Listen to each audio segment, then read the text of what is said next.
Dito tudo isso, quero inclusive ouvir aqui o nosso professor de sociologia, cientista social, cientista político, professor Tiago Esteves. Boa noite para você, tudo bem, professor? Boa noite, Thalita. Boa noite a todos e a todas que estão nos acompanhando, né, nessa noite, já na reta finalzinho de 2025. Boa. Professor Tiago, queria primeiramente saber de você se você usa Havaianas ou se você vai boicotar as Havaianas também. Thalita, eu fico revoltado com as Havaianas porque eu usava as Havaianas quando elas não eram modinha, né? Eu usava Eu as também. Havaianas quando tinha aquela camada branca, sabe, assim, em cima, quando era aquele chinelo que ninguém usava, porque era um chinelo de pobre, né? Assim, vamos falar, era um chinelo de pobre.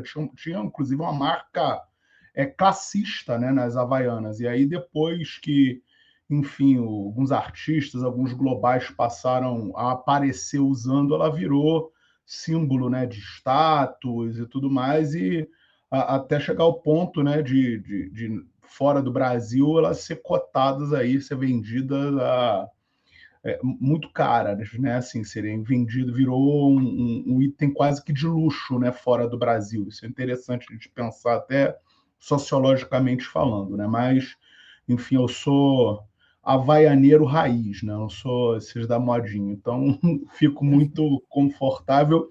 E eu fico pensando, Thalita, eu estava ouvindo você desde cedo aqui, né?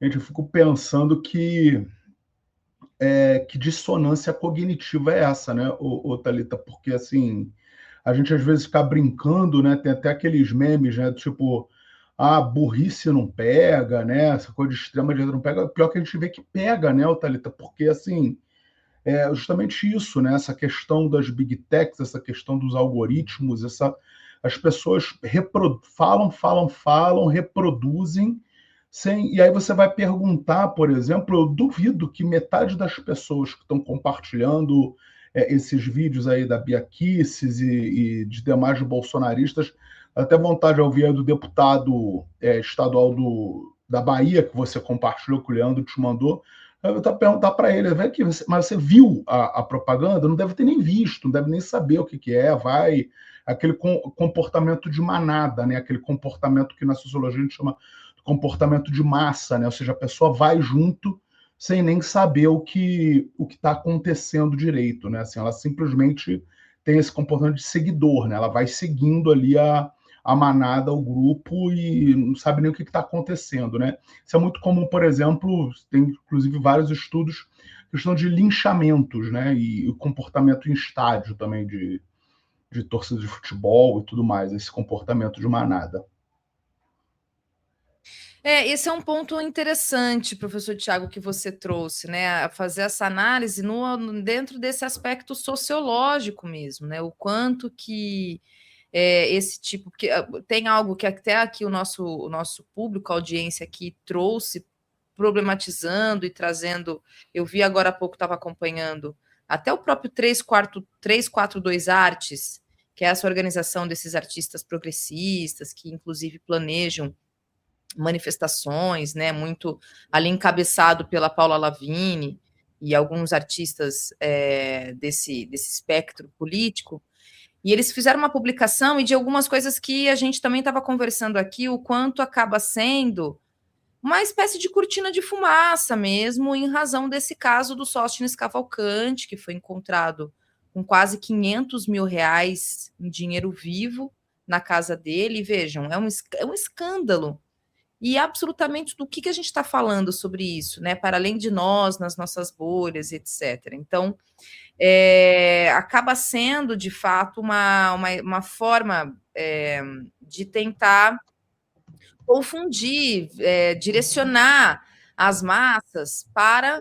um assunto completamente patético, ridículo, né, com essas manifestações de jogar havaianas na lixeira, no lixo, etc., quando na realidade a gente deveria, em tese, embora a gente até ponderou aqui que a partir de histórias como essas das havaianas a gente acaba construindo algum diálogo para falar da guerra cultural, mas de fato tem uma outra questão muito ponderada aqui pela nossa audiência, que determinados assuntos acabam ficando numa lateralidade, né? Eles acabam ficando ali de escanteio, porque todo mundo vai numa onda, né? Como você disse, é um comportamento de manada. Então, todo mundo está falando sobre isso. E como está um assunto que está no Trend Topics, está no engajamento das redes sociais, que é essa nossa ferramenta atualmente de difusão, né, de informação e etc., eu já vi vários influencers, artistas, fazendo esquete de humor até. Eu mostrei aqui a Raquel Real, que é uma artista que eu adoro, mas tem outros, quer dizer, então agora, ao longo do dia de hoje, e é muito doido, porque eu não estava sabendo dessa história, eu vi uma amiga minha me mandar mais cedo pelo WhatsApp, o que vocês acham da história da Havaiana? Eu falei, gente, o que está acontecendo? Eu nem estava sabendo.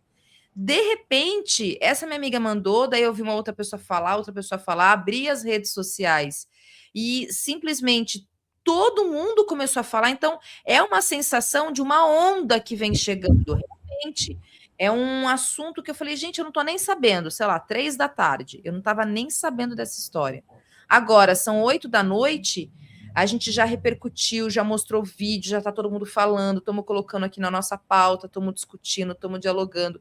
Então, virou um negócio que é um hiperfoco, né? Vira um hiperfoco do assunto. Então, não deixa de ser uma tática, muitas vezes, da extrema-direita nesse sentido, e como realmente é um comportamento de uma onda que vai chegando, né, professor? Sociologicamente tem essa explicação, né? Sim, Thalita, você foi muito feliz, ou seja, em trazer essa questão, né, da cortina de fumaça, dessa estratégia, e venhamos e convenhamos, né, a extrema-direita se tornou especialista nisso, né? Ou seja, durante os 4 anos do governo Bolsonaro sempre foi essa estratégia da cortina de fumaça. A gente percebe, né, não é só aqui no Brasil que eles usam essa estratégia, o Trump faz isso seguidamente, né, com os absurdos que ele diz, né, com as questões mais estapafúrdias, mais esdrúxulas que ele fala, que é justamente para isso, né? Ou seja, é justamente querendo esconder. E aí você traz, Thalita, a questão, né, do Sóstenes e do Carlos Jordi, né? Essas investigações, e o Sóstenes, eu não tenho notícias de que tenha sido apreendido dinheiro com Carlos Jordi, mas com o Sóstenes é isso, R$ 430 mil em dinheiro dentro do apartamento que ele mora em Brasília. Assim, todo mundo acho que viu os maços, né? Parecia aquele dinheiro de banco, né? Porque tinha até aquela etiquetazinha, estava nas pilhas com etiquetas, só notas de R$ 100, né? Assim, a imagem é chocante, porque é uma pilha grande de dinheiro. A gente está se acostumando a ver essas pilhas de dinheiro, né, no meio dessas apreensões que são realizadas, enfim, com políticos. Mas tem uma outra coisa também aí nesse meio, Thalita, que eclipsou, né, nesse final de semana e hoje desapareceu da grande mídia hegemônica, que eu acho importante a gente dizer aqui, a gente trazer à baila, que é a questão do orçamento, né? Ou seja, o orçamento foi aprovado semana passada, eu não me lembro agora se foi na quinta ou se foi na sexta-feira, né? Mais da metade, né, do orçamento foi destinado para as emendas parlamentares, né? As emendas essas que estão sendo investigadas pelo Supremo Tribunal Federal. A gente teve uma redução substancial nos recursos destinados para a educação, dos recursos destinados para a saúde, no orçamento da CAPES e do CNPq, ou seja, que financiam a pesquisa, né, no Brasil, são os órgãos de financiamento das bolsas de mestrado, de doutorado, de pós-graduação, né, dos cursos à distância que são oferecidos pelaquela Universidade Aberta do Brasil, né, que é esse consórcio das universidades públicas, né, para ofertar cursos de pós-graduação e de graduação à distância. Então, a gente teve um corte imenso nisso.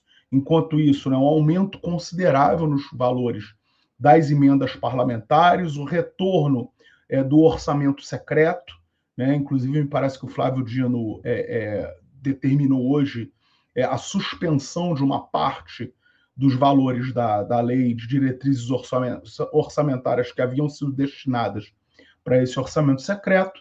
E aí, né, assim, para glória de muitos, a extrema-direita, né, puxa lá o fio das sandálias havaianas e tudo que se conversa hoje, tudo que se fala hoje, né, inclusive no jornal, na mídia, é sobre as sandálias havaianas. Né? Ninguém fala mais dos 430 mil do Sóstenes, o Sóstenes já não precisa mais aparecer para se explicar, e aí eu chamo a atenção, inclusive, da entrevista que ele deu na sexta-feira, né, o Thalita, foi, assim, esdrúxula, pífia, porque ele não sabia claramente, ele não sabia o que dizer, não sabia o que explicar, aí trouxe essa questão de um imóvel que ele vendeu em Minas Gerais, sendo que ele não é de Minas, ele mora, né, a base eleitoral dele é no Rio, ele, enfim, mora em Brasília, e aí tem a questão do carro que era pago com dinheiro público, que quem usava, ele mesmo diz isso, né, era a filha no Rio de Janeiro. Então, assim, aí não presta mais explicação nenhuma, né? Então, ninguém fala mais disso, né? Então, assim, é esse Sim.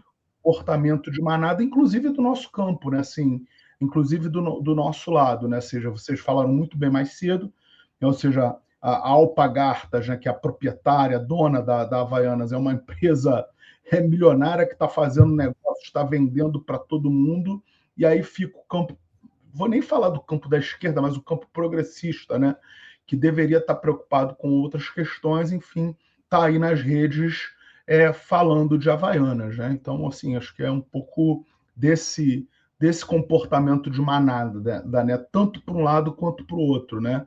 Que a gente observa. Né? E aí, obviamente, essa cortina de fumaça beneficia algumas pessoas, né? Ou seja, Sim. notadamente o Jordi e o Sóstenes, mas também, como eu estou trazendo, beneficia o Congresso, né? Porque, assim, afinal de contas, agora eles já estão em recesso parlamentar e tudo que eles querem é que não se fale, né, do que eles fizeram na semana passada.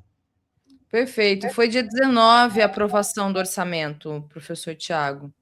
E aqui, respondendo, tem gente perguntando, a campanha, gente, das Havaianas, né, a propaganda, ela foi veiculada dia 18, na quinta-feira, dia 18. Aí agora na conta do Instagram das Havaianas tem, deixa eu só confirmar quantos milhões, mas já estava assim, na casa dos milhões de visualizações, mais de 6 milhões de visualizações só na conta da Havaianas, né, da marca Havaianas. Mas tem, enfim, tem a própria Fernanda Torres também compartilhou nas redes dela, e tem outras redes que também compartilham. E aí eu tô vendo, tava olhando agora aqui, tem mais pessoas fazendo videozinho, jogando no lixo, Havaianas. Cara, que loucura. Olha, professor Tiago, é assim, realmente é inacreditável, mas eu acho que ao fim e ao cabo acaba sendo, por parte de quem levanta essas campanhas, ações muito bem pensadas, tá? Eu acho que não deixa de ser uma forma de tentar desviar a atenção, até porque agora esses parlamentares todos, essas pessoas estão de férias, já estão, né, do recesso parlamentar, com muito dinheiro no bolso, muito dinheiro no bolso mesmo.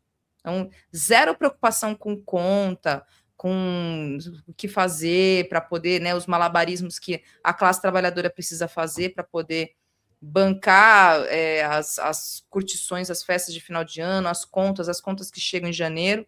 Então, eles têm zero preocupação com isso, porque estão com muita grana, né? Parlamentares como Sóstenes Cavalcante, que tem 500 mil reais dentro de casa, quanto de patrimônio um parlamentar como esse tem guardado, né? Então é isso. Ô, Thalita, é só bom lembrar, né, que enquanto as pessoas, né, mais pobres, né, porque tem muita gente, tem muita gente que é ligada a essa extrema-direita, que, enfim, que são pessoas pobres, simples, né, que são pessoas da classe trabalhadora, que não desenvolveram a consciência de classe. Né? Mas só lembrando que um parlamentar brasileiro, né, um deputado federal no Brasil recebe R$ 46.366 R$1,16 por mês, né? Fora os auxílios, não estou falando de nenhuma ilegalidade, todos imorais, mas completamente legais, né? Isso é o salário, fora os auxílios moradia, né? O 14º salário, 15º, enfim, auxílio paletó, que eles recebem todo início de ano, enfim, assim, a gente está falando assim de gastos, né, de proventos legais que eles recebem, né? Pois é, e deixa eu aproveitar, professora, aqui tem uma notícia de última hora, né? Notícia de agora à noite. Aproveitar sua presença dessas coisas todas que a gente está comentando e o que vem a reboque, né? Todo mundo falando de Havaianas e dessa questão, e aí o que tem é essa decisão do Alexandre de Moraes, que concedeu prisão domiciliar para o general Augusto Heleno. Então, ele vai usar tornozeleira eletrônica e realmente o exame, o laudo, que está confirmando o Alzheimer. Então, essa decisão ela ocorreu agora, viu, gente? Dia 22, hoje, né? Dia 22, agora no final de tarde. O general Heleno ele vai ter que usar a tornozeleira eletrônica, vai entregar o passaporte. Ele está proibido de receber visitas, com exceção dos seus advogados e da sua equipe médica e de pessoas previamente autorizadas pelo STF. Ele também está proibido de qualquer comunicação que seja feita através de telefone, de celular ou de redes sociais. E aí o descumprimento de qualquer um desses pontos, desses itens, vai acarretar na volta do general Heleno para o regime fechado. Então, o que se tem é que o general Heleno vai realmente passar o final do ano em casa, né, em regime domiciliar. Lembrando que ele apresentou um processo na qual ele apresenta que tem um histórico psiquiátrico desde 2018, um histórico de transtorno depressivo grave, com remissão em 2020, voltando a apresentar sintomas e queixas em 2022, registrou memórias progressivas ao longo de 2023, tudo isso que está lá na apresentação do processo dele, tá? E fez uma avaliação neuropsicológica em 2024, que justamente sugere o processo demencial, né? O processo de demência. E aí fez exames com ressonância, testes cognitivos, líquor também, e aí o diagnóstico definitivo de demência mista, que é a demência do vascular e Alzheimer, é um diagnóstico que foi apresentado em janeiro de 2025.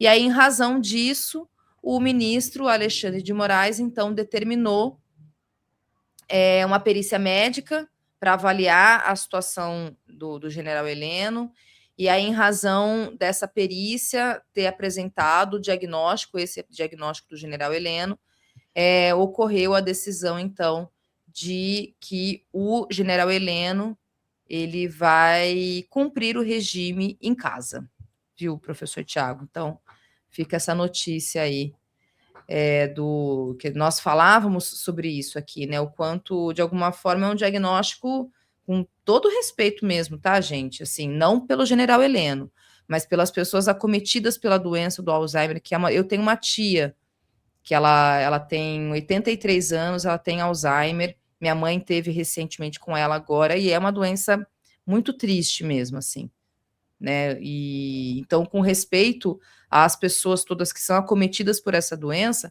mas para o general Heleno, gente, é muito conveniente, né, professor Tiago, esse diagnóstico agora para ele, depois da condenação. Ô, Thalita, eu não consigo ter nenhum pingo de solidariedade de uma pessoa igual esse senhor, né? Assim, eu sei que é uma doença bastante triste, é uma doença degenerativa bastante grave, mas eu não consigo ter nenhum tipo de empatia com esse senhor. E eu acho, inclusive, que o Alexandre de Moraes foi muito bonzinho, né? Primeiro, conceder essa prisão domiciliar tão pouco tempo, né? Ele passou tão pouco tempo preso. Segundo, acho que ainda que ele esteja com esse quadro, né, de demência, podia ter esperado até janeiro, passar pelo menos o Natal e o Ano Novo, a gente sabe que as condições que ele e os outros presos, né, pelo 8 de janeiro não representam a condição em que a maior parte dos presos brasileiros se encontram, né, que estão nas cadeias superlotadas, nas celas apinhadas de gente, sem ventilação, sem circulação de ar, né, celas que destinadas para 20 pessoas, que tem 150, com doenças infecto-contagiosas, ratos, enfim, animais. A gente sabe que a situação deles não é essa, mas eu penso, Thalita, que do ponto de vista, como muitas pessoas falam, do ponto de vista pedagógico, seria importante que esse senhor que trama contra a democracia brasileira, né? Desde 1947, que é o ano que ele nasceu, lembrando que ele teve papel, inclusive em 64, na ditadura militar anterior, né? Ele era chefe de gabinete do general Silvio Frota, né? Que tentou dar um golpe de Estado dentro do golpe. É bom que se diga isso, lembre as pessoas, né? Então acho que era importante que esse senhor passasse mais uns diazinhos na cadeia. Lembrando, né, Thalita, que ele vai passar agora, né? O Natal vai poder ceiar em casa com toda a família, junto, feliz, contente, serelepe. Né? Aí ele não vai ter, igual a gente observou, né, durante as reuniões de ministério, que ele batia na mesa, dizia que era hora de dar o golpe, tinha que fazer agora, que tinha que fazer acontecer. Naquele momento ele não tinha demência, ele não tinha nada. Né? Então, assim, eu lamento essa decisão do ministro Alexandre de Moraes e eu gostaria de saber se a mesma decisão vai ser dada, né, para outros presos brasileiros que têm as mesmas condições que o senhor e que esses sim que estão na cadeia, né, nas cadeias brasileiras em situações muito piores, né? Muito bem lembrado, professor. Eu fico realmente imaginando quantos e quantas que podem estar ou com essa doença ou com outras doenças que também são tão graves quanto e que têm acesso justamente a um diagnóstico concreto, real e que possa levar esses encarcerados, encarceradas também a cumprir um regime domiciliar, né? O quanto você vê o quanto o privilégio e as benesses, elas também vão até nesses níveis, né? Até para quando a pessoa ela é encarcerada e pelos crimes que cometeu, né? Convenhamos também. Pelos crimes que este homem cometeu, o responsável pela violência no Haiti, né? Pelo que aconteceu de tenebroso no Haiti, foi o general Heleno. Então, assim, eu também tenho zero empatia, solidariedade com um canalha como esse. E canalhas, né, pessoas mau caráter, também envelhecem e também acabam sendo expostas a essas doenças, né? Mas também zero empatia. Bom, vamos seguir aqui, professor. Eu tenho uma notícia que eu vi de hoje, do The Intercept, que vejam vocês, né? Eu e o professor Tiago, inclusive, que trouxe essa pauta aqui já tem alguns meses até. Então, nós já discutimos, eu vou colocar aqui, eu creio que o professor Tiago vai se lembrar, e muitos de vocês que acompanham a gente aqui no Cultura Brasileira, junto com o professor Tiago, que vem sempre para a gente discutir a questão, entre outros assuntos, mas majoritariamente sobre educação, nós já falamos sobre isso, mas acho que é válido destacar, professor Tiago, até para a gente entrar nessa discussão que eu quero muito te ouvir sobre a relação do neoliberalismo, dos moldes do processo ideológico do neoliberalismo para dentro da educação pública. E vejam, essa notícia do Intercept, eu vou ler aqui alguns trechos dela, e aí lembrem-se, né, o professor Tiago vai se lembrar que nós falamos já sobre isso. O investimento do agro em livros didáticos para serem distribuídas nas redes públicas escolares. Então, a informação é a seguinte, gente, olha só. Essa associação, vou falar o nome dela aqui para vocês, De Olho no Material Escolar, é um setor que vem influenciando parlamentares para propor emendas para investir em material e determinar o que deve ser ensinado em sala de aula. E aí agora, isso já tem aí uma previsão em âmbitos aí, professor Tiago, você pode até ajudar a gente a entender um pouco mais essa questão, mas segundo a reportagem, agora esses planos, eles miram os governos estaduais e municipais no âmbito da educação.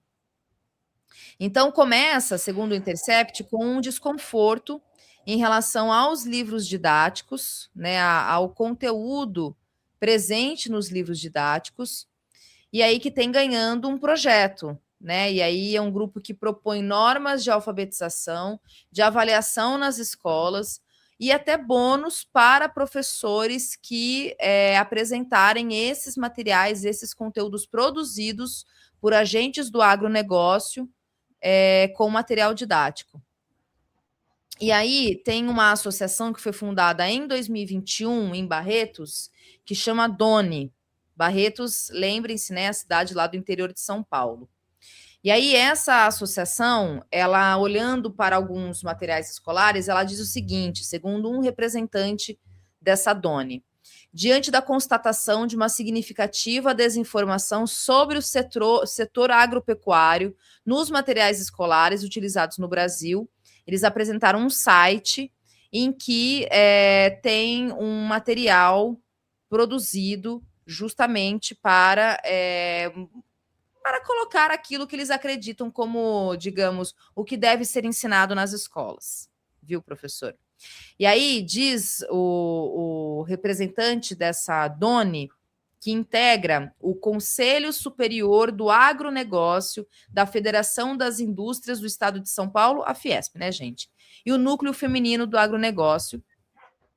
Essa mulher que chama-se Letícia Jacinto, que é presidente dessa associação, e diz ela o seguinte, aspas aqui para a presidente dessa associação: há uma história única sobre o agro sendo contada nas escolas brasileiras, que mostra o agro como um setor que fomenta a injustiça, a opressão e a destruição. Não podemos deixar que essa história míope seja única e contada a milhões de crianças e jovens brasileiros e por uma decisão, segundo ela, de um pequeno grupo com parco conhecimento sobre o assunto. Em 2023, essa associação ela encomendou à Fundação Instituto de Administração, uma outra instituição privada que foi criada por professores do Departamento de Administração da USP, chamado, essa pesquisa chama-se O Agronegócio do Livro Didático. E esse estudo feito por essa associação, e vejam, por professores da administração da USP, tá? Ele partiu de uma amostra inicial de 94 livros, depois reduzida para 71 livros, e afirma que metade das menções ao setor do agronegócio é negativa, fortemente negativa, com concentração de viés político-ideológico, com informações imprecisas e ausentes, a ponto de comprometer o entendimento sobre o agronegócio. E aí, segundo a reportagem aqui, que eu estou trazendo as informações, diz o seguinte, que por conteúdo negativo, esse estudo ele se refere a trechos que falam sobre desmatamento ilegal para dar lugar à criação de gado e sobre a utilização de riscos do uso do agronegócio. E aí esse estudo também questiona a falta de bibliografia nos livros didáticos, reclamação, segundo a reportagem, estranha, porque os livros eles só vêm com conteúdo bibliográfico, né? E aí tem até um trecho que traz um trecho do livro que eles destacam, que é do poema Açúcar, do Ferreira Goulart, em que justamente diz o poema, né? Em lugares distantes, onde não há hospital nem escola, homens que não sabem ler e morrem de fome, aos 27 anos, plantaram e colheram a cana que viraria açúcar.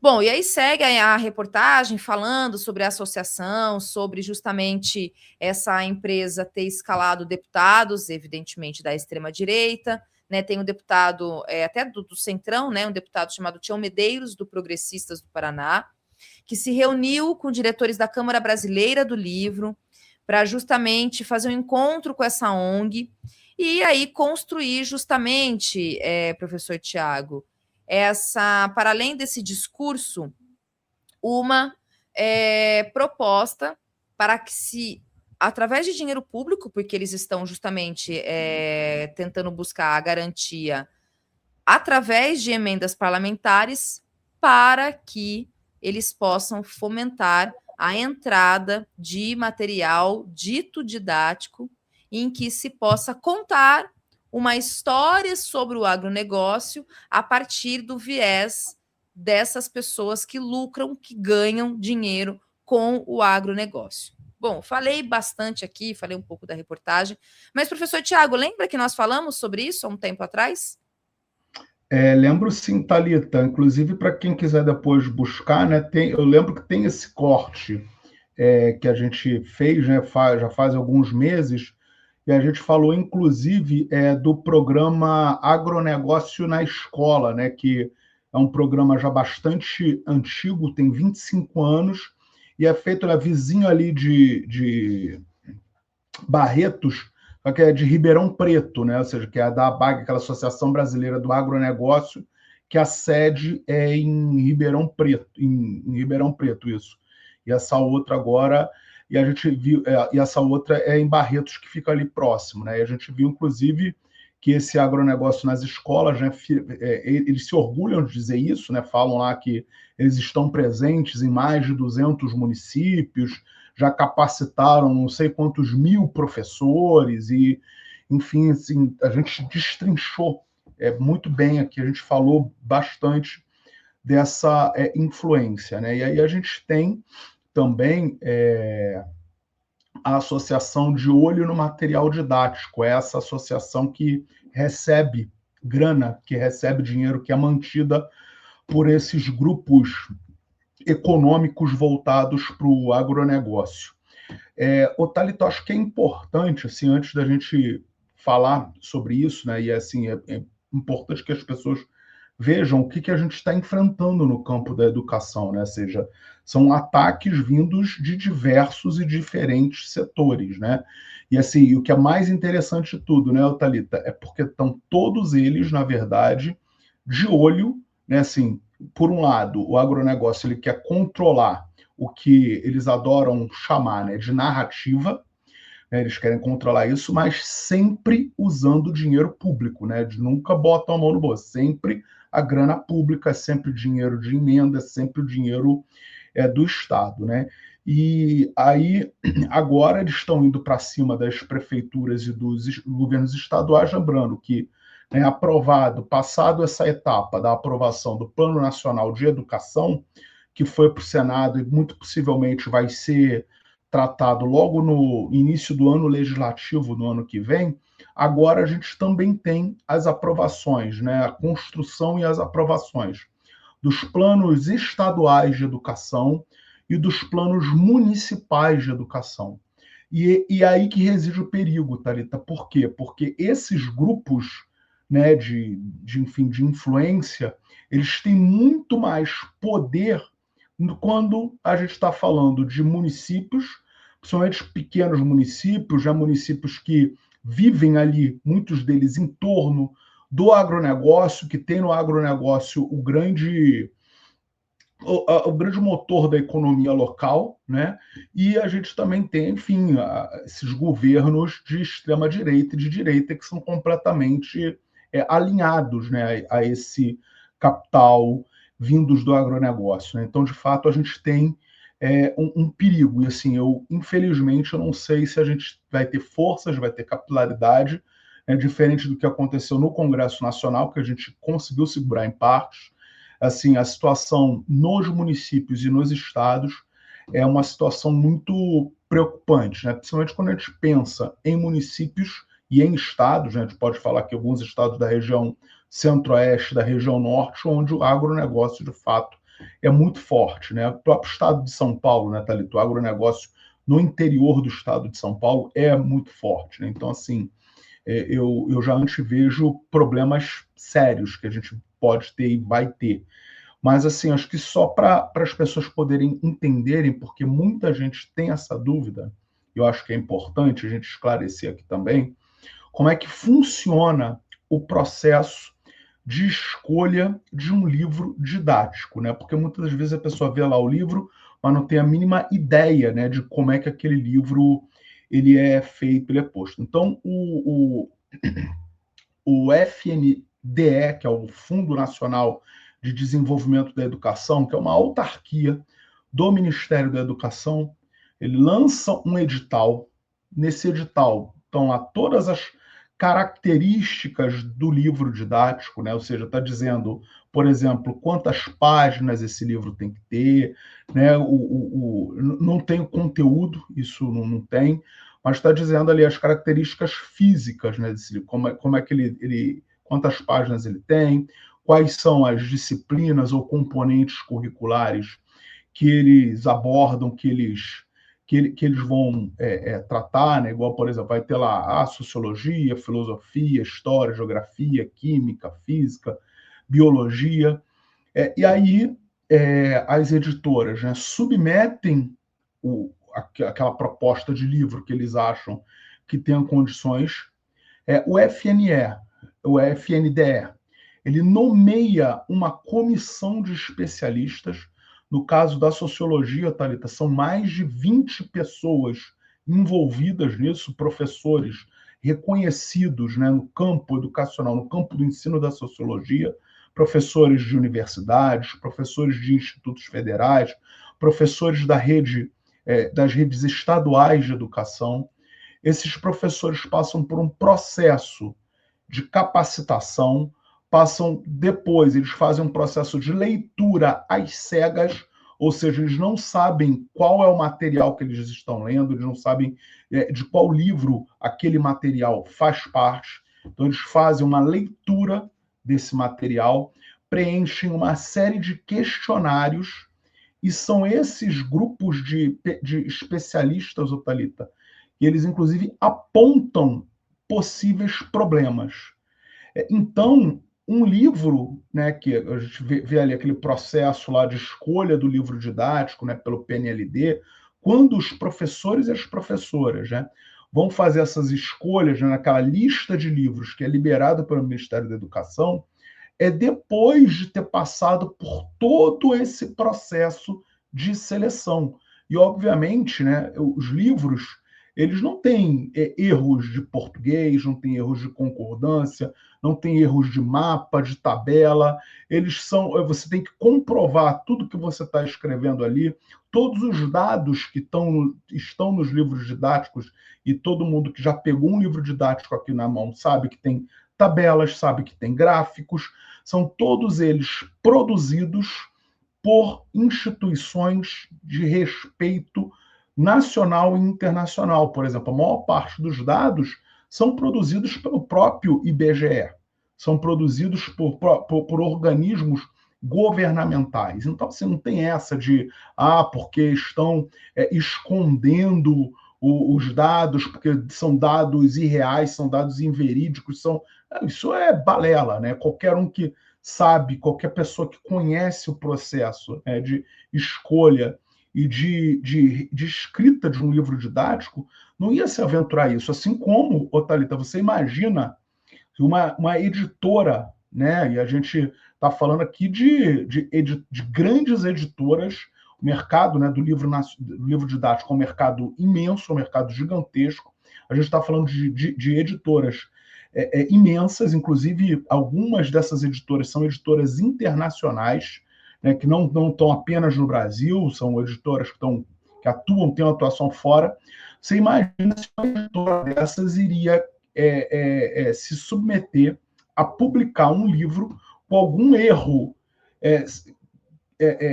erro de conteúdo ou erro numérico, um erro de uma tabela que pudesse levar, você imagina o prejuízo que uma editora dessas teria se ela tivesse que retirar, por exemplo, do mercado ou fazer uma nova edição de um livro por conta de um problema. Então, assim, além, né, da própria revisão que a editora faz, da própria revisão que que é feita, né, pela equipe editorial, ou seja, ainda tem a revisão que é feita depois pelo FNE, que é quem vai, de fato, fazer a escolha desses livros, desses materiais didáticos. Então, assim, falar que esse livro, muito pelo contrário, né, Thalito, que a gente viu que tem problemas são os materiais didáticos distribuídos lá pela dupla Feder e Tarcísio, né, que diziam que a cidade de São Paulo tinha mar, tinha praia, né, que traziam informações irreais sobre a descoberta do Brasil, né, informações falsas, inclusive com datas erradas. Então, assim, era um material didático distribuído pelo Feder e pelo Tarcísio que apresentava esses problemas. A gente nunca, né, eu particularmente não me lembro de ter visto um erro, seja de conteúdo, seja algum erro factual, em um livro didático distribuído pelo Ministério da Educação, não ao menos nos últimos anos. Né? Então, assim, só para esclarecer acho que as pessoas sobre essa questão do livro e dos materiais didáticos. Né? Acho que é importante isso. Perfeito, professor. Acho que é muito válido mesmo para as pessoas terem noção, porque o que fica aparecendo é como se as pessoas que estão produzindo o livro didático estão fazendo uma grande conspiração socialista do Paulo Freire, que teve a colocar conteúdos lá. Sabe, teoria da conspiração? É um pouco nesse nível mesmo, assim, né? O pânico moral que se tenta colocar a partir de casos que a gente eventualmente acaba vendo mesmo sobre conteúdos de livros didáticos, né? Então, acho que é importante para ver o grau de seriedade que os profissionais de educação têm com a produção desses materiais, né? Agora, professor, tem uma questão que aí eu queria realmente entrar para muito te ouvir, e a gente conversou um pouco mais cedo, nesse final de semana, até comentei aqui, que eu participei de uma mesa junto com o pessoal do PCBR lá de Piracicaba, né? Eu fui na sexta-feira para Piracicaba em razão justamente dessa questão, claro, ver família, tudo, mas eu fui por conta desse evento. E aí nós discutíamos sobre a questão do neoliberalismo, né, como um todo, e aí entramos em algumas questões, algumas situações. Então, tem uma notícia também que eu estava vendo, e algo que a gente também vem discutindo sobre os vários processos de desmonte, de tentativa de mudar um pouco da estrutura do que deveria, pelo menos, ser uma escola pública, e como algumas gestões muito ligadas e alinhadas à extrema-direita, que encabeça muito o neoliberalismo como mote, né, do seu jeito de governar, embora o neoliberalismo também esteja presente em governos progressistas.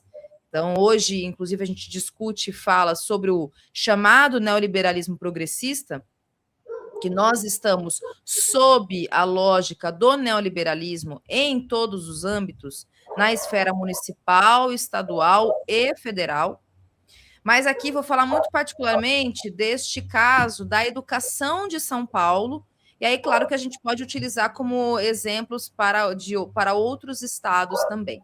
Mas o que se tem, aí eu só vou ler muito rapidamente essa notícia aqui, e aí eu passo para a minha pergunta para poder te ouvir, professor. O Tarcísio, segundo a chamada, né, está nesse processo aí de tentar reestruturar as escolas públicas com planos mirabolantes, assim. O que seria o plano mirabolante que eu estou comentando, né? A ideia justamente de fazer um remanejamento, como aconteceu em 1994 para 95. Eu lembro porque eu estava na escola, eu mudei de escola.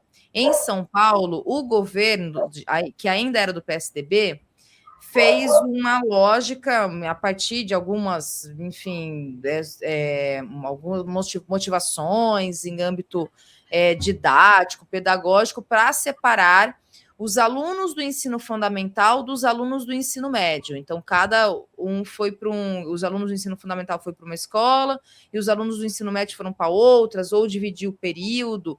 Mas isso tudo para justificar o quê? Fechamento de escola.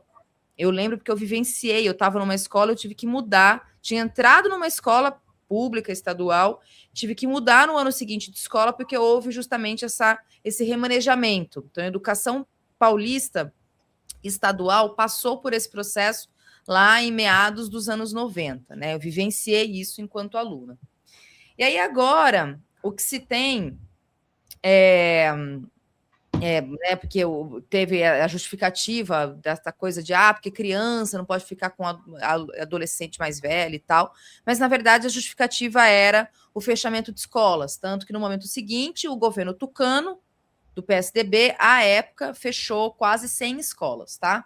A partir dessa justificativa. Bom, a reportagem, inclusive, ela traz essa questão, e aí o que se tem é que o Tarcísio de Freitas, ele está propondo uma ideia de cisão, ou então chamada desagregação das escolas estaduais com mais de 1.200 matrículas.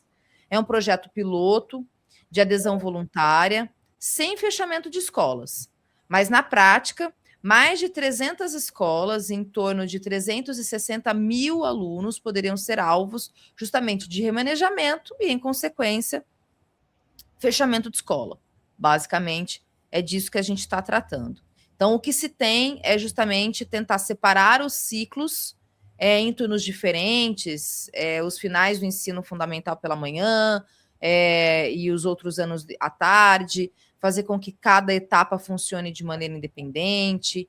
E aí, famílias, como foi o meu caso, aqui de novo, né? Desculpa pela autorreferência, mas estou falando porque eu tinha irmãos mais velhos. Minha mãe ficou louca, porque teve que colocar os 2 filhos numa escola, a filha mais nova na outra escola. E os pais que têm alunos, têm filhos, né, que são alunos de idades diferentes, ficam malucos. Então, o Tarcísio está tentando, de alguma forma, reviver essa questão aí.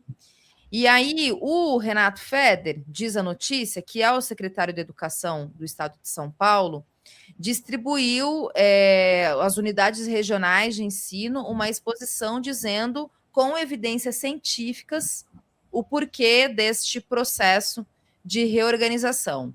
Então, diz, segundo essa pesquisa, que tem indícios que apontam que escolas com complexidade mais elevada costumam ter mais dificuldade para promover níveis de aprendizagem adequados. E que escolas menos complexas teriam desempenhos melhores nas avaliações. Que aí volta para essa outra discussão que também nós fizemos aqui, né, professor? Sobre a questão das métricas e avaliações que estão ocorrendo em São Paulo, no Rio de Janeiro, no Paraná, enfim, e outros estados também, segundo as gestões da educação desses governadores, desses secretários de educação. Bom, então é isso, é algo que está sendo discutido, certamente me parece que pode ser implementado e colocado.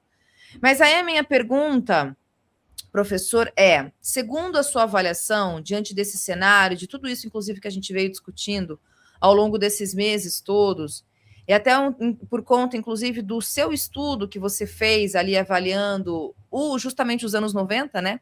Os anos do FHC, na gestão da educação, como é que a gente pode pensar essa ofensiva, digamos, do neoliberalismo, que eu entendo que não é apenas o neoliberalismo, e lá no sábado nós falávamos sobre isso, ele é, claro, um conceito muito discutido no âmbito da economia política, né? Mas ele também é um processo maciço de convencimento ideológico. E aí não existe ferramenta mais eficiente para convencimento, manipulação e convencimento ideológico do que escola. Eu acho, pelo menos, um deles, né? Não o único, mas um deles muitíssimo eficiente, inclusive porque vai pegar criança e adolescente para apresentar determinados programas de educação, formas de você pensar o quanto você consegue convencer as pessoas no campo das ideias sobre isso que a gente está entendendo sobre neoliberalismo. Porque me parece, aí, professor, você me corrija, e eu queria muito te ouvir, que não deixa de ser uma forma de você tentar implementar a partir de programas como esse de livro didático, com agronegócio, né? Ou então com uma reorganização de escolas, de maneira, a partir de pesquisas que você não sabe muito dizer quais as evidências de que alunos precisam estar em escolas menos complexas, e vejam que grande parte dessas escolas já são cívico-militares, inclusive, né? para esse entendimento de uma lógica que, ao fim e ao cabo, acaba sendo neoliberal, me parece.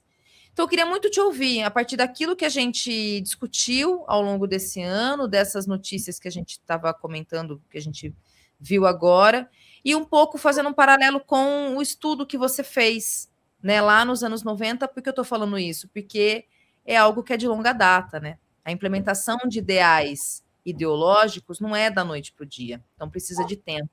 E parece que o neoliberalismo está com muito tempo fazendo isso, né? Exatamente, Thalita. Assim, eu tenho, enfim, é um tema que eu gosto muito de tratar, esse que você está trazendo aqui para a gente, né? Até porque você lembrou bem, né? Eu trabalho parte dele na minha tese de doutorado, né? Que eu analisei, na verdade, o período do governo Fernando Henrique, né? Foco no Fernando Henrique até o governo Dilma Rousseff, né? E aí toda a estruturação do Instituto Nacional de Estudos e Pesquisas Educacionais Anísio Teixeira, o INEP, né, que vira uma autarquia que funcionava em 2 salas cedidas pela UNB por esse gigante educacional que a gente vê hoje, né, como o grande gerente da educação brasileira. Isso foi a minha pesquisa, meu estudo, né? E aí eu até comentei com você, né, Thalita, que uma das hipóteses que surgem dessa minha pesquisa é justamente essa, né? Que a gente vive um momento ali, né? Uma reforma educacional, que inclusive o ex-ministro da Educação do governo Fernando Henrique chama de reforma gerenciada, ele usa esse nome, é o Paulo Renato, e aí a gente tem essa reforma, né, que inicia nos anos do Fernando Henrique, e diferente do que muitos acreditam, essa reforma ela vem perpassando, tanto é que eu falo que a gente vive uma reforma gerencial no campo educacional, que é uma reforma de longo prazo, é uma reforma de longuíssimo prazo, que vem se aprofundando, né, desde a década de 90 até hoje. É uma reforma que ela não para. Tanto é que essa reforma no campo da educação, ela perpassa, né, os anos FHC, os anos Lula, os anos Dilma, Temer, Bolsonaro, e agora Lula. A gente vê em todos esses governos, a gente vê elementos dessas, na verdade, com os mesmos princípios, com os mesmos pressupostos que a gente vinha observando lá na década de 90, né? E sempre aquela lógica do esgarçamento social, né? E aí eu sempre reforço isso, é que hoje o campo da educação, seja os sindicatos, seja os movimentos sociais, eles estão aceitando coisas, e muitas dessas mudanças, dessas transformações vindas do próprio governo federal, vindas do próprio Ministério da Educação, que o governo Fernando Henrique Cardoso não conseguiu mudar, não conseguiu alterar, porque naquele momento esses mesmos atores se contrapunham, né? Esses mesmos atores, não, isso aqui não dá para passar. E hoje em dia a gente vê a boiada, né, passando de uma maneira bastante feliz, né, para eles e para nossa infelicidade. Bom, dito isso, Thalita, deixa eu só voltar, assim, só para organizar aqui. Acho que é importante a gente pensar também que a gente vem observando um fenômeno ao longo dessas 3 décadas, aí, 3 décadas e meia, né, da década de 90 para cá. É um afastamento dos professores, das professoras, das pessoas que fazem, que entendem educação da educação. Como é que é isso, né? O que é isso? Se a gente perceber, por exemplo, no caso do Renato Feder, diferente do que eu já li, e aí eu fiz para um outro programa também que eu participo com bastante recorrência, eu fiz logo no iniciozinho da gestão Feder, eu fiz uma espécie de perfil dele, e naquele momento eu levantei o seguinte: o Feder, ele não é professor, Thalita. Eu já vi alguém dizendo, já vi pessoas falando, o professor Feder, ele não é professor. Eu levantei, inclusive, o currículo Lattes dele, levantei tudo. Ele nunca esteve dentro de uma sala de aula, nunca pisou numa sala de aula, e eu chamo a atenção disso por quê? Porque muitas dessas pessoas né, que hoje estão em secretarias estaduais de educação, estão em secretarias municipais, que inclusive estão à frente desses institutos e dessas fundações empresariais, que a gente vai falar um pouquinho delas também, não são pessoas do campo educacional. Quero dizer o seguinte, que não são professores e professoras, nunca tiveram, nunca pisaram no chão da sala de aula. E aí eu chamo a atenção do seguinte, o FEDER é um desses casos, né? Em geral, e aí a gente pode ver, inclusive, o mesmo perfil, a gente pode ver pessoas que são administradores, economistas, engenheiros e advogados, assim, querendo palpitar, querendo falar sobre o campo da educação brasileiro, né? Como é o caso do Renato Feder, que é administrador de empresas. A profissão dele, a formação, né, em nível superior dele, é administrador de empresas. Então, a gente volta para a década de 90 e a gente vai perceber o seguinte, até que naquele momento, o que o neoliberalismo fazia, né? Assim, só lembrando, né? O que a gente está chamando de neoliberalismo foi aquele modelo, né? A gente tem ali a Margaret Thatcher implementando na Inglaterra, Ronald Reagan nos Estados Unidos, Helmut Kohl na Alemanha, logo em seguida diversos líderes mundiais, né, implementam nos seus países, né, essa lógica liberal. O liberalismo fracassa, né, ele não dá certo, e aí a gente chega ali, né, no final dos anos 90, com novas lideranças tomando o controle das relações políticas e sociais e econômicas nesses países. Assim a gente tem, né, a Margaret Thatcher sendo substituída pelo Tony Blair, né, e aí a gente vai ter o Anthony Giddens, que inclusive é sociólogo, que é o grande teórico do neoliberalismo, ele que cunha esse nome, ele cria esse nome, e aí vai ser interessante que ele tem um livro que é quando ele descreve justamente o neoliberalismo.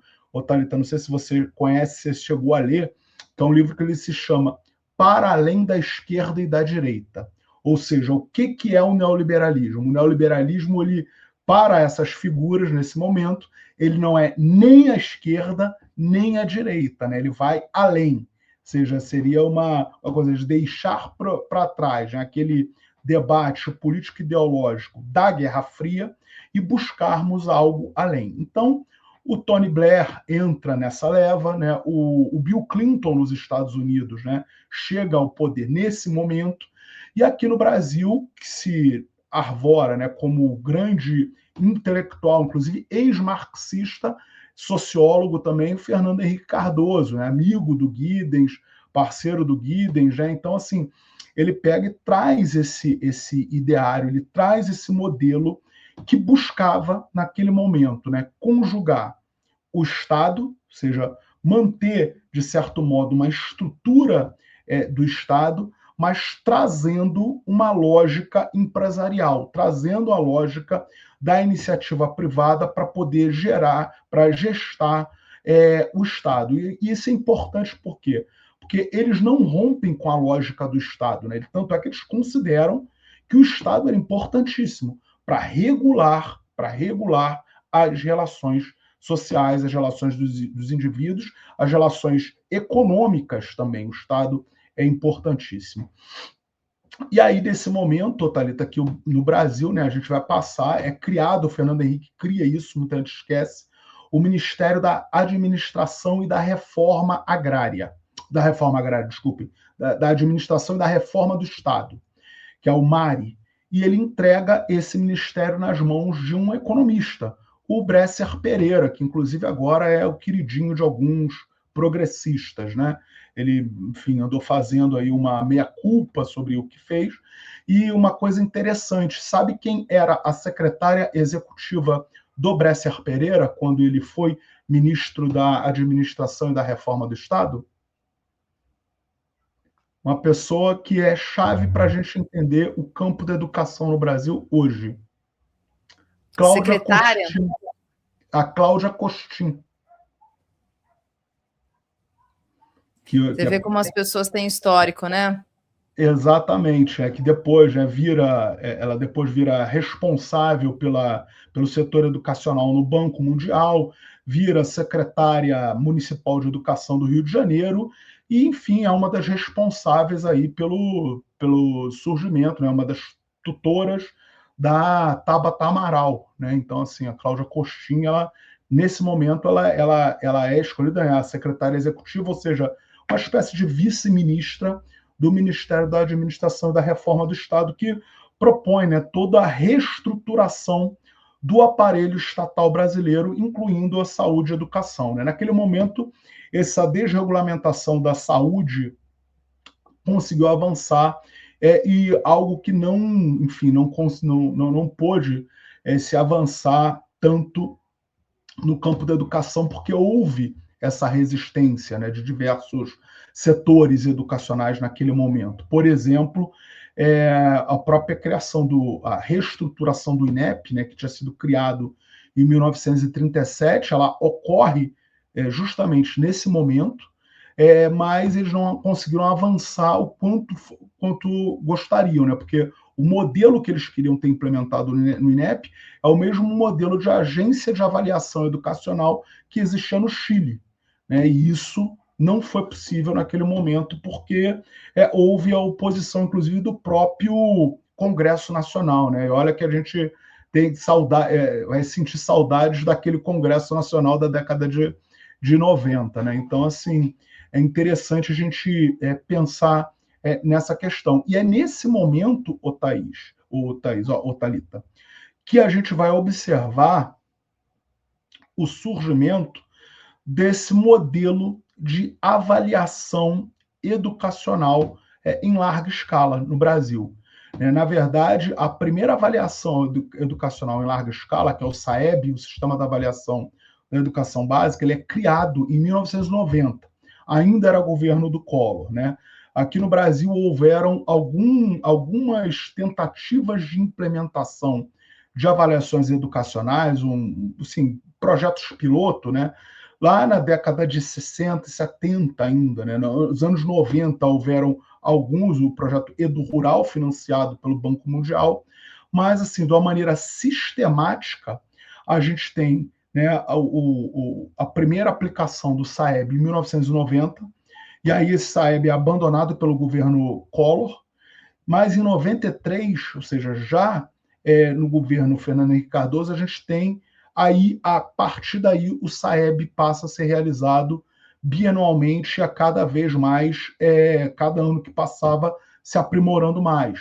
A gente tem, por exemplo, a criação do Enem em 1998.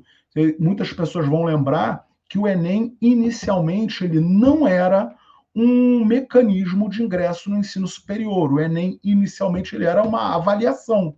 Tanto é que o nome é Exame Nacional do Ensino Médio. Ele era uma avaliação, uma prova para avaliar a qualidade do ensino médio ofertado pelas escolas públicas e privadas no país, né? Então, vai ser a partir daí que a gente tem essa mudança no campo educacional brasileiro, né? Com a entrada, com o ingresso das avaliações educacionais, e aí depois, né, a gente vai ter em 2000, se não me lembro agora, 2002 ou 2003, já no governo Lula, a gente tem a criação do Todos pela Educação, né? Seja, se durante toda a década de 90 a gente tinha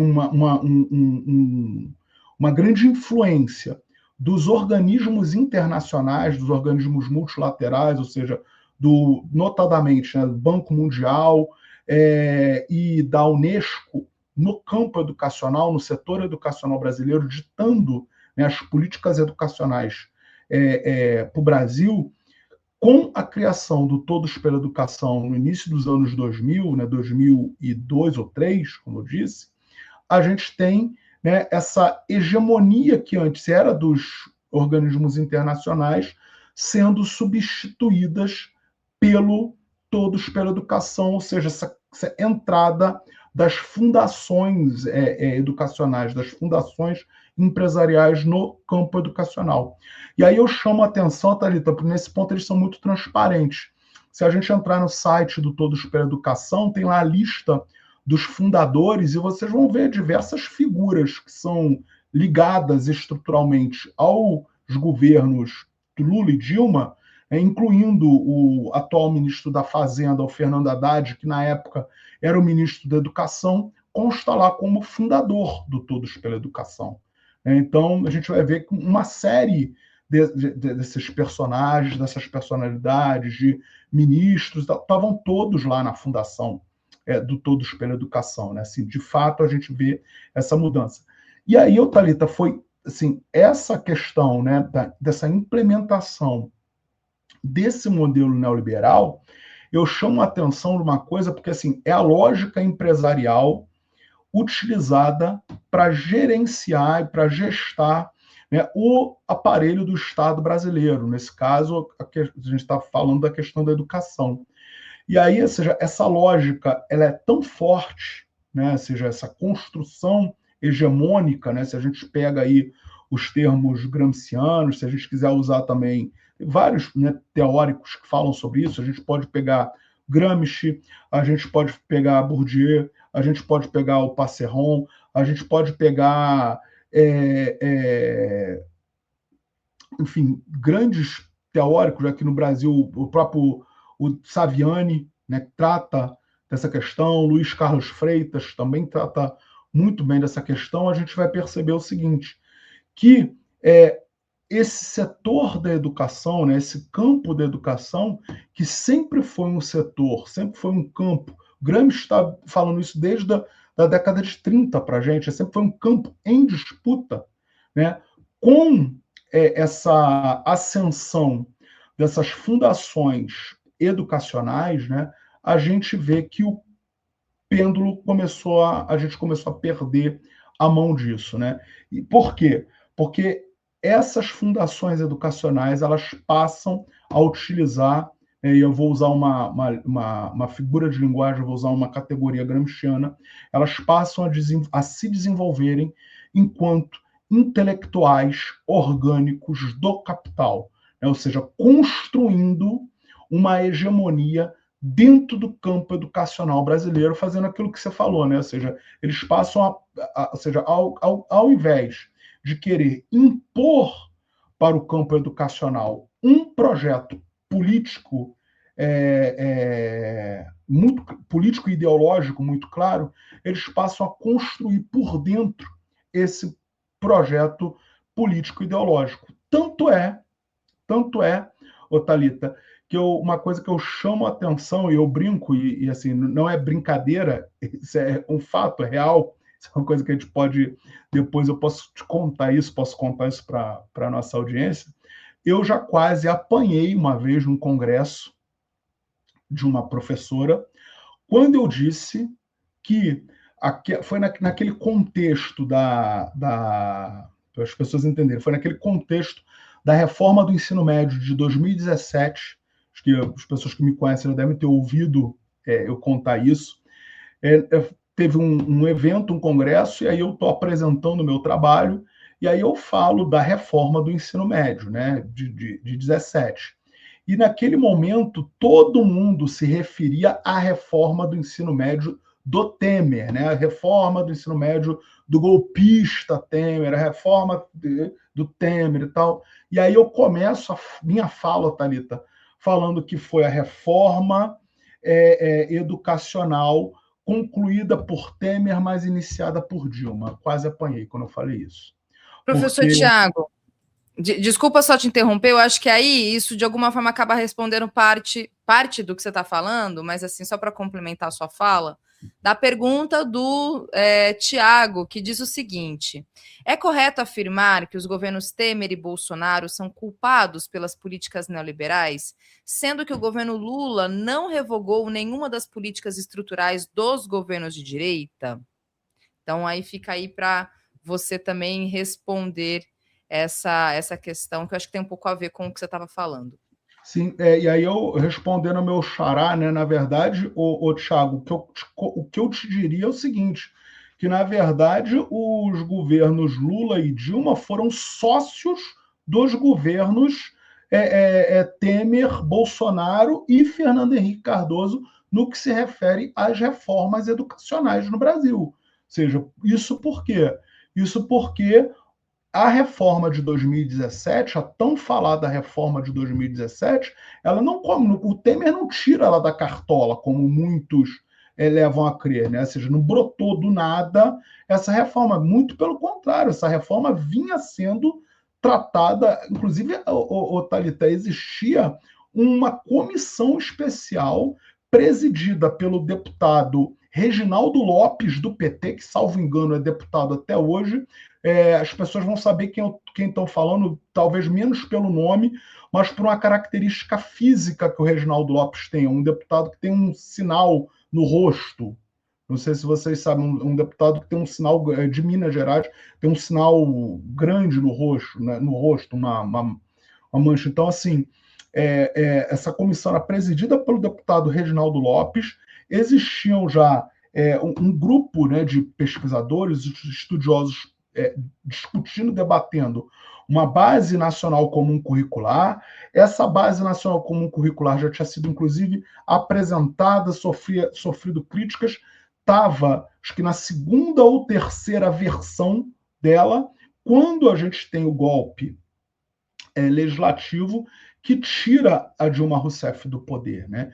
Então, assim, é bom, e para quem não acredita no que eu estou falando, Thalita, se as pessoas fizerem uma busca no YouTube, colocarem Dilma Rousseff, reforma do ensino médio, filosofia e sociologia, elas vão se deparar com um vídeo da campanha eleitoral, um videozinho que passou na propaganda eleitoral gratuita, com a presidenta Dilma falando sobre a reforma do ensino médio, e não só falando da reforma do ensino médio, como dizendo que a sociologia e a filosofia eram importantes, mas eram demais para os estudantes do ensino médio, ou seja, dizendo claramente que ela iria acabar com a sociologia e com a filosofia no ensino médio. E aí, Thalita, foi isso. Foi quando eu apresentei esse vídeo, porque aí uma colega disse que era mentira minha, que isso não era verdade.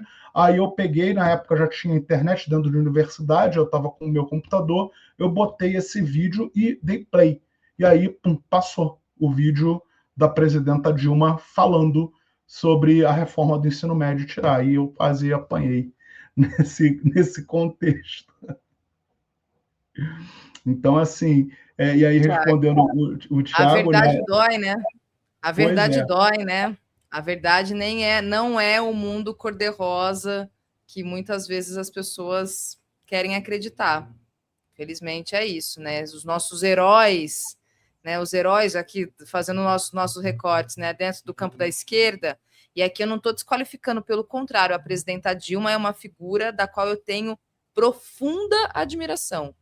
Profunda, assim. A presidenta Dilma, eu realmente tenho, assim, a coragem, a história da presidenta Dilma, tudo aquilo que ela realmente fez ao longo de sua vida, né? Enquanto militante, enfrentou os torturadores, então não é. Porque quando a gente está fazendo as críticas aqui, tanto ao governo do presidente Lula, quanto à presidenta Dilma, quanto a figuras mesmo do Partido dos Trabalhadores que estão no governo agora, não são críticas de ordem pessoal, né? Não tem um caráter moralizante. São críticas pelas escolhas políticas que fazem. A partir disso, a gente realmente tem que falar, não tem como fugir disso. E não tem, professor Tiago, eu acho que pensando um pouco na pergunta do teu xará, né, do Tiago, eu acho que desde a redemocratização, aonde inclusive o projeto neoliberal no Brasil foi sendo implementado a partir do presidente Collor, FHC, e aí Lula, 1, 2, Dilma, 1, 1,5, né? Depois os golpistas, o Temer, o Bolsonaro, o Lula, não teve nenhum desses presidentes que não tiveram dentro dos seus projetos de governo políticas neoliberais. Não teve. Não teve. Claro que é importante e preciso a gente destacar e guardar as devidas particularidades, né, de cada um desses governos, né, dos projetos sociais que foram apresentados, de absolutamente nada disso a gente nega, pelo contrário. Agora, o caráter neoliberal, ele foi o mediador das políticas no Brasil desde a redemocratização. Sim, Não teve nada diferente disso. né? Ainda que Uhum. com claro, né, como eu disse, com as gestões dos presidentes Lula e Dilma, nós tivemos ganhos sociais. Ninguém vai negar isso, absolutamente. Mas romper com a lógica neoliberal ainda está para ter, viu, gente? Não temos, né, professor? Não temos Não, mesmo. até o momento não. E, ô Thalita, essa lógica, né, dessa divisão, né, porque o campo da educação, isso também é uma questão que acaba passando ao largo do debate, porque no Brasil, o campo da educação, a gente não pode tirar isso de mente nunca e jamais. Por isso que eu sempre falo aqui, né, eu sempre trago a figura dos prefeitos, prefeitas, governadores e governadoras, além do próprio Ministério da Educação, porque a gente tem um modelo consagrado na Constituição de 88, na Lei de Diretrizes e Bases da Educação de 96, que é esse modelo tripartite, né, Thalita? Ou seja, o campo da educação, né, a educação no Brasil, ela é dividida entre prefeitos, né, governadores de estados e a União. Então, assim, e nesse sentido, os governadores de estado ele têm um poder muito grande. Por quê? Porque, em tese, a obrigação dos governos estaduais está com aquele a fatia da educação, vamos dizer assim, né, com a etapa educacional que tem o maior quantitativo de estudantes, que é o ensino médio. Ou seja, quando está falando de ensino médio, a gente está falando aí de perto de 20 milhões de estudantes. Né? Então, assim, é muita gente, tá? São muitos estudantes. Né? São 85%, e aí aquilo, e 85% desse total de estudantes do ensino médio brasileiros, eles estão nas redes estaduais de ensino. Então, assim, isso mostra o quanto, né, os governadores de estados têm de poder sobre essa população. Obviamente que o MEC, né, o Ministério da Educação, o governo federal, teria esse papel, né, regulamentador, que infelizmente, muitas das vezes, né, acaba se calando, né, mas, enfim, seria ali um ponto importante nessa relação. E é por isso que a gente consegue ver hoje, Thalita, que os estados têm avançado muito nessa desregulamentação, ou seja, têm avançado cada vez mais nessa lógica neoliberal, como você traz. É o caso do Féder e do Tarcísio desregulamentando completamente o setor educacional do estado de São Paulo, né? E aí todas essas lógicas, seja da privatização pura e simples, né? Como o Ratinho Júnior, como o Féder estão fazendo, né? Ou seja, de leilões de escolas, né? Aí alguém vai dizer, mas eles não estão privatizando, não é venda, não, mas eles estão usando aquele artifício de concessão, né? Estão cedendo para a iniciativa privada, obviamente, pagando muito bem por isso, para que a iniciativa privada possa fazer a gestão dessas escolas. Né? A própria militarização das escolas, o que é? Simplesmente retirar os professores da administração escolar, da gestão da escola. Né? E então, sim, todos esses movimentos são para isso, né? São para justamente tirar os professores e as professoras, aqueles que estão dentro do chão da sala de aula. E isso não é novidade, Thalita. Se a gente parar para pensar, essa lógica neoliberal ela traz, por exemplo, uma questão importante. A gente deixa de chamar o diretor e a diretora de diretor e diretor e passa a falar gestor. Quem é gestor? Gestor é um termo da Isso, iniciativa privada. isso. Né? O professor e a professora hoje, se a gente pegar documentos oficiais, tá? De secretarias estaduais de educação, já estão chamando professores, professoras, pessoal de secretaria, do refeitório, são colaboradores, não são mais profissionais da educação, são colaboradores. Ou seja, e aí colaboradora, Thalita, qualquer um pode ser, né? Não precisa ser um professor, uma professora, qualquer um Perfeito. pode ser um Isso colaborador. mesmo. A gente tem aquela nomenclatura que acabou caindo um pouco, mas muitos professores e professoras estavam sendo substituídos por tutores. Vocês vão lembrar uns 5, 10 anos atrás, as levas de tutores que estavam entrando nas escolas, entrando nas universidades, e aí a gente conseguiu um pouco impedir isso, né, com uma série de regulamentações, inclusive exigindo formação e tudo mais. Está aí a lógica do notório saber também por trás dessa desregulamentação. Né? Então, assim, a gente vai tendo, né, mudanças ali de conceitos, mudanças de categorias, mudanças, né, de entendimentos, e isso é a política neoliberal. Né? Isso é a política neoliberal entrando dentro das escolas e moldando, sendo um pouco repetitivo, mas moldando ali corações e principalmente mentes, né, das Mentes. pessoas. Por isso que eu falo sobre ser um projeto realmente ideológico. Então, o neoliberalismo, para além de toda a discussão, né, dentro da economia política, de tudo que a gente sabe da história do processo neoliberal, ele também é esse projeto ideológico. E aqui o Thalita, Thiago, só então para... Eu sei que a Desculpa, gente já estourou, mas só um pontinho assim, e não é à toa, Thalita, por exemplo, que a reforma de 2017 ela traz, né, à baila o empreendedorismo enquanto componente curricular, o projeto de vida, o RPG, o Quem Quer Ser Milionário, o bolo de pote, o brigadeiro caseiro, ou seja, você tira sociologia, você tira filosofia, você tira história, tira geografia, tira química, física, biologia e coloca os estudantes para entenderem, né, finanças, para estudarem empreendedorismo, para estudarem projetos de vida, e, enfim, mudando o quê? Mudando a questão ideológica. Isso é projeto ideológico neoliberal, assim, da maneira mais explícita possível e dentro de escola. Isso é um bom plano, gente. É um bom. Eu vi alguém comentando aqui. Imagine se o MST estivesse fazendo o que esse projeto aí do agro está fazendo, né?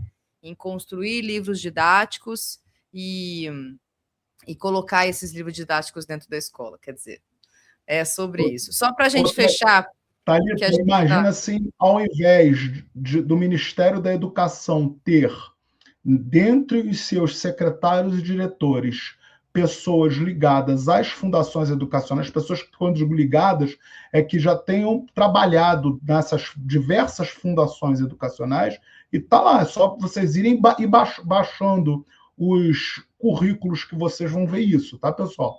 Vocês imaginem se, ao invés disso, quem estivesse lá fosse as pessoas ligadas aos movimentos sociais da educação, né?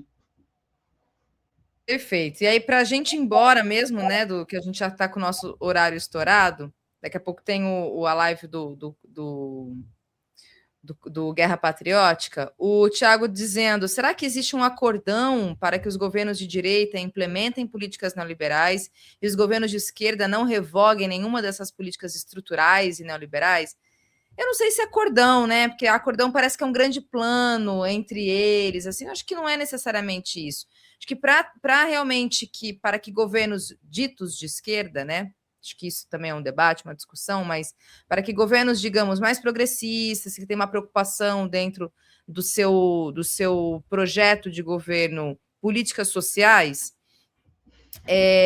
tenham realmente tenham que colocar dentro dos seus planos um processo real de rompimento com essa lógica neoliberal, que nada mais é que a lógica capitalista. Hoje o que a gente tem é uma política que gerencia o capitalismo, não enfrenta o capitalismo. Essa que é grande parte da crítica que nós, aqui enquanto esquerda radical, fazemos e trazemos e apontamos que, de fato, é um governo neoliberal, com esse atual, né? Estou trazendo aqui a questão dos governos do Partido dos Trabalhadores. É um governo progressista, é um governo que tem políticas sociais, com ganhos importantes para a classe trabalhadora, pensando no histórico, mas é um governo neoliberal. Não passa disso. Agora, ser um grande acordão, acho que não. Acho que são escolhas mesmo que são feitas a partir de ideias, né? A gente tem um ministro da Educação que é um ministro da Educação liberal. Fernando Haddad é um ministro que ele tem, né, dentro da sua lógica essa linha de entendimento. Então, não acho que é acordão, né, professor Tiago? Não sei como que você avalia essa questão. Não, eu também acho que a questão não é um acordão, assim, eu vou para uma outra lógica, Thalita, até porque na minha tese eu fiz isso, né? Enfim, é uma tese datada, obviamente, minha análise, como eu falei, foi até o governo Dilma, mas eu aprendi a sempre olhar para esses dados, né?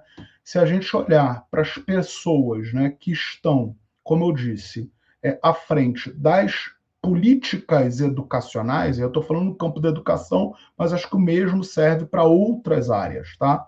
Se a gente olhar para o Ministério da Educação, né, se a gente vê lá os currículos das pessoas, e aí eu falando aqui, por exemplo, da ex-secretária executiva do Ministério da Educação, que é a ex-governadora do Ceará, a Isolda Sela. A Isolda Sela, ela tem relações públicas notórias com a Fundação Lehman. O marido dela, né, que é o Veveu, ele é do PT, salvo engano, ele foi prefeito de Sobral e ele hoje é um dos...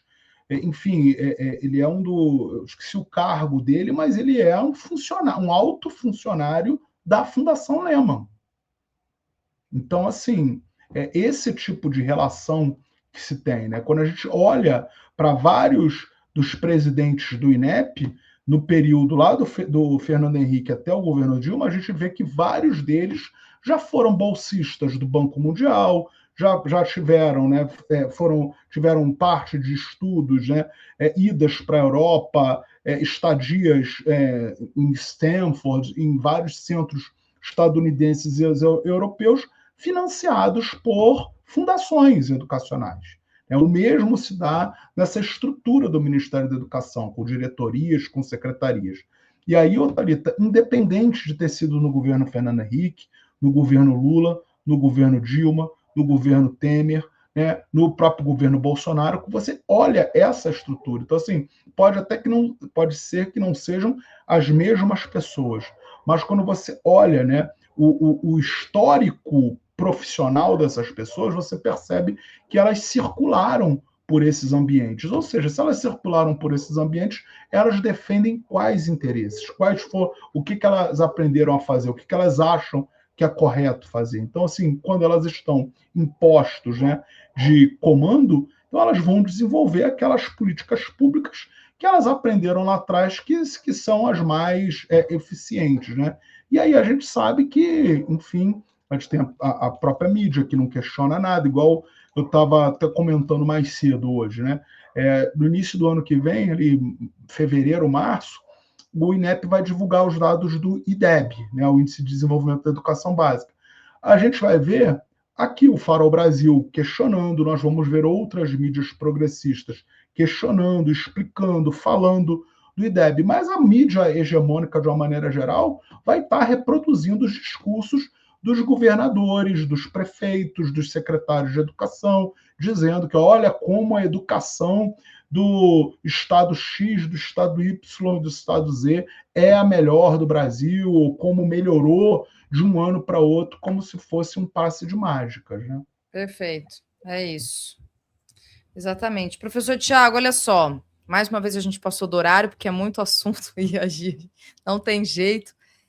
Mas eu quero te agradecer não só por hoje, mas ao longo desses meses todos aqui de Cultura Brasileira, de Noite Brasil, de Farol Brasil, pela sua presença sempre aqui, né, que esteve conosco, dizer que, claro, em 2026 a gente vai seguir com você aqui vindo pelo menos 1, 2 vezes por mês para a gente poder tratar de educação e, claro, de outros assuntos também. E é isso, te agradecer mesmo, tá? Desejar aí boas festas para você, bom finalzinho de 2025 e início de 2026. E é isso, obrigada mesmo. Dizer que agora a gente retoma com o professor Tiago lá em janeiro, viu, gente? A gente tem mais amanhã aqui antes do recesso, mas essa é a última participação do professor Tiago. Obrigada, viu, professor?